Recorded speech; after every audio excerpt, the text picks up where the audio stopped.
Hi there, welcome to the Tent News, where the truth comes to light and the stories everyone is talking about are brought straight to you. From shocking confessions and viral social media moments to real life mysteries and trending drama, this is the place where we uncover it all.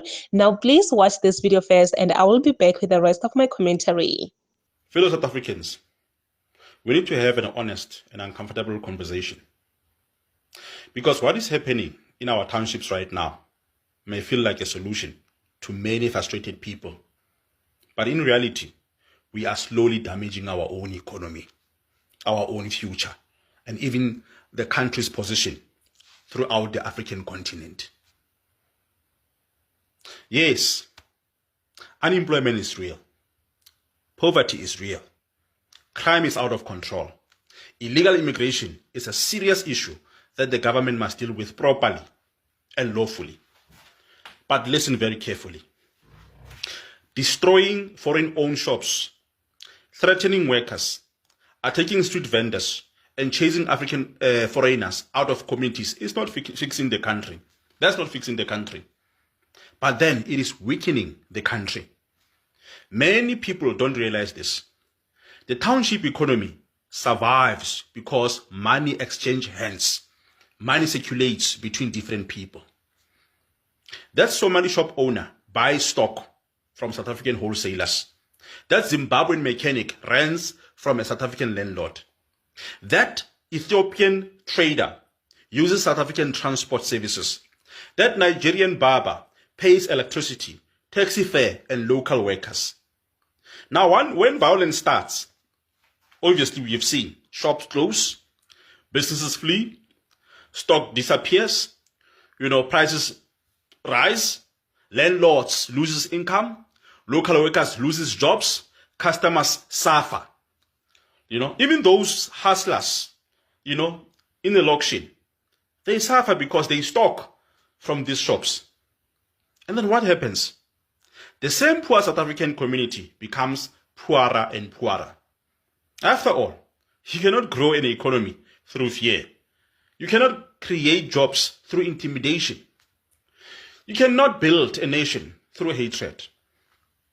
But let us even go deeper. South Africa is not isolated from the African continent. South Africa is not isolated from the rest of the continent. South African businesses are spread throughout the African continent, as you all know. We've got banks throughout the continent, cell phone companies, supermarkets, mining companies, retail chains, insurance companies, logistics companies. South African corporations make billions across the African continent. Now think carefully. What happens when African countries constantly see videos of Africans being attacked in South Africa? Resentment grows. African continent governments will begin losing trust in South Africa if they haven't lost it. Tourists will avoid South Africa. Trade relations will weaken.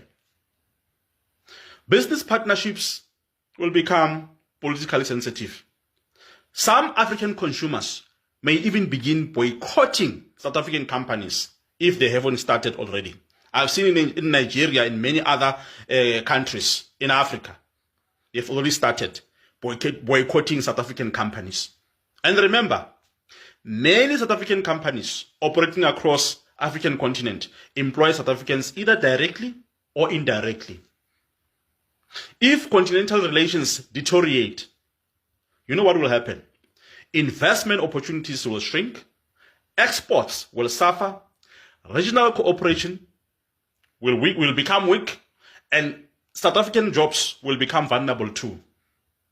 Africa is becoming increasingly interconnected economically through continental trade agreements and regional markets. South Africa should be leading the African continent economically. I mean, honestly, we should be leading the rest of the continent economically speaking. So South Africa should be attracting investment from across the continent. South Africa should be building influence through innovation, manufacturing, and trade. But every xenophobic attack damages that image. And international investors are also watching everything. When investors see burning shops, mobs demanding papers, intimidation, and instability, you know what they think? You know what they think? They don't just think foreigners are being attacked. They think this country is unstable for business. That's what they think. They think South Africa is unstable for investment and for business. And when investors pull away, factories will not be built. Businesses will stop expanding. Jobs will disappear. The economy slows even further. Then frustration will grow again, over and over again. And then the cycle repeats itself. Let us be honest. Many South Africans are angry for real reasons. People feel abandoned by the government. People feel excluded from economic opportunities. Communities are struggling with crime, unemployment, and collapsing services. Border control failures have created frustration. These concerns are real. But the real enemies destroying the country are corruption, state capture, poor leadership, collapsing municipalities, weak education systems, criminal syndicates, economic inequalities, and youth unemployment. The poor foreigner in a township did not create Eskom collapse. The poor foreigner did not steal billions through corruption. The poor foreigner did not destroy municipalities. The poor foreigner did not collapse state-owned enterprises. We fought apartheid because we believed in dignity, humanity, and justice. Now imagine becoming a society where ordinary civilians stop people in the street demanding identity documents like vigilantes. That is not nation building. That is social decay. This does not mean borders should be open. I don't mean that. Every sovereign country has the right to secure its borders, deport undocumented immigrants lawfully, fight crime, and prioritize citizens in economic policy. But there's a huge difference between law enforcement and mob justice. A functional country uses police, uses home affairs, the courts, intelligence agencies, and lawful immigration systems, not mobs, not fear, not violence, not vigilantism. Because once mob justice becomes normal, eventually nobody is safe. Even South Africans will be affected by mob justice. Even now, South Africans are affected by mob justice.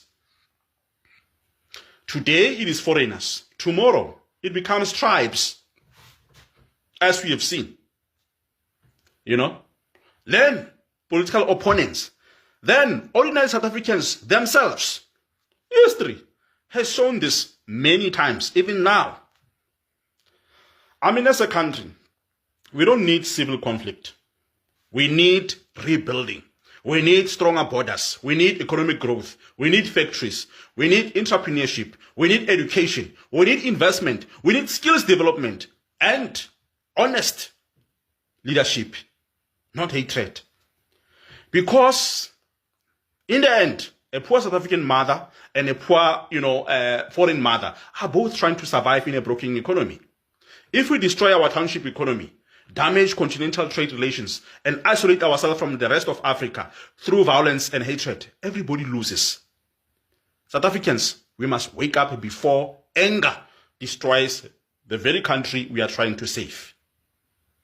The South African man right here decided to share his own perspective on this March and March. I would just so to say, this is really, really getting out of hands. This is really getting out of hands. I am very happy and glad that there are South Africans who are still standing up and saying their own perspective, showing the world that we do not stand with this. We as South Africans do not stand with this March and March. In fact, he's actually saying all South Africans should listen to this messaging. He was basically talking about these violence, these chaos that these leaders, these March and March leaders are causing. Looting, destroying these plaza shops, and for me, I just feel like this whole thing should have just been avoided. should have just been dropped because it's not helping in any way. Guys, let's be honest with each other. March and March is not effective.